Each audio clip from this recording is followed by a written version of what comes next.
សេចក្តីប្រាថ្នាការជាប់ជំពាក់វាជាហេតុនាំឲ្យកើតទុក្ខនៅពេលដែលប្រាថ្នាឲ្យមិនបានឬក៏របស់ដែលយើងស្រឡាញ់នឹងព្រាត់ប្រាសទៅហើយ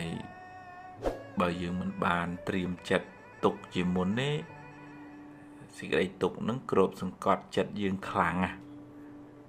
ចឹងបានព្រះអង្គសម្ដែងថាពេមតោជាទេសោកោសេចក្តីសោកកើតពីសេចក្តីស្រឡាញ់ពេមតោជាទេភយ៉ាង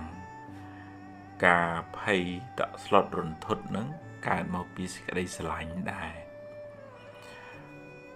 ហើយជាពុទ្ធជនវាមានចិត្តជាប់ជំពាក់ហួងហែងច្រើនណាស់ទ្រព្យសម្បត្តិញាតិមិត្តបងប្អូនកិត្តិយសគេឈ្មោះហើយ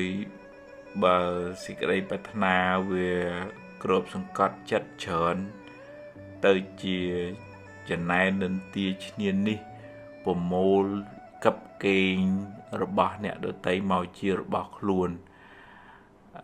ខ្វល់ខ្វាយចិត្តនឹងច្រើនមែនតែន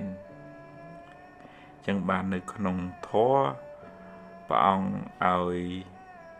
រៀនលះសេចក្តីកំណាញ់រៀនលះ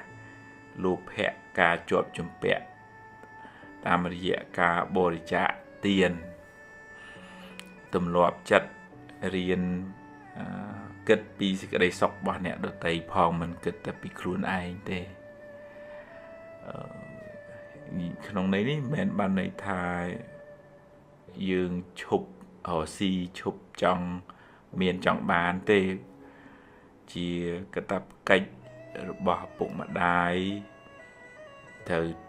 តែចិញ្ចឹមបីបាច់ថែរក្សាត្រូវមានទ្រព្យសម្រាប់ចិញ្ចឹមជីវិតឲ្យបានសមរម្យហើយ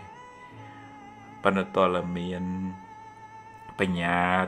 រៀនស្វែងយល់ពីដំណើរនៃហេតុផលថាបើយើងប្រឹងប្រែងមកប៉ុណ្ណឹងយើងបានផលមកប៉ុណ្ណឹងសម្ពាយបុណ្យយើងមានប៉ុណ្ណឹងយើងបាន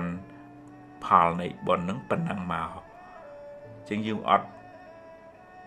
តក់កុហលខ្វល់ខ្វាយខ្លាំងពេកធ្វើឲ្យកើតទៅជារឿងមួម៉ៅប្រៀបធៀបថាមិនក៏វាមិនបានដូចគេល្អហើយយើងមិនក៏វាមិនបាន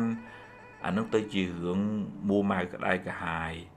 យើងអាចប្រៀបធៀបដើម្បីរៀនសូត្របានប៉ុន្តែយើងមិនអាចប្រៀបធៀបប៉ុណ្ណឹងប្រជែងវាសនាឬក៏សម្ពាយបុណ្យបានទេមនុស្សម្នាក់មានសម្ពាយបុណ្យនឹងផ្សេងគ្នាអញ្ចឹងយើងប្រឹងប្រែងរកទទួលទាននៅតែប្រឹងប៉ុន្តែយើងមានបញ្ញាទៅជាមួយដោយ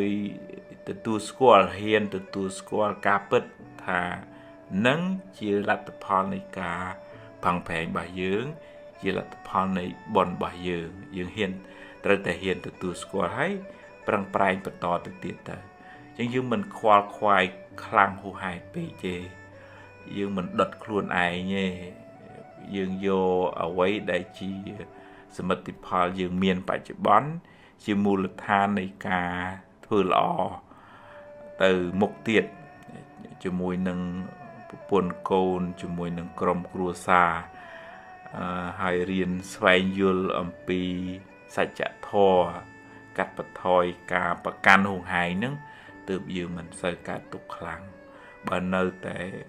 កាន់ហួងហែងលោភៈជាប់ជំពាក់ច្រើនអនេញអណោងច្រើនទុក្ខក៏ច្រើនដែរទៅដល់ណាក៏នៅតែមានទុក្ខដែរ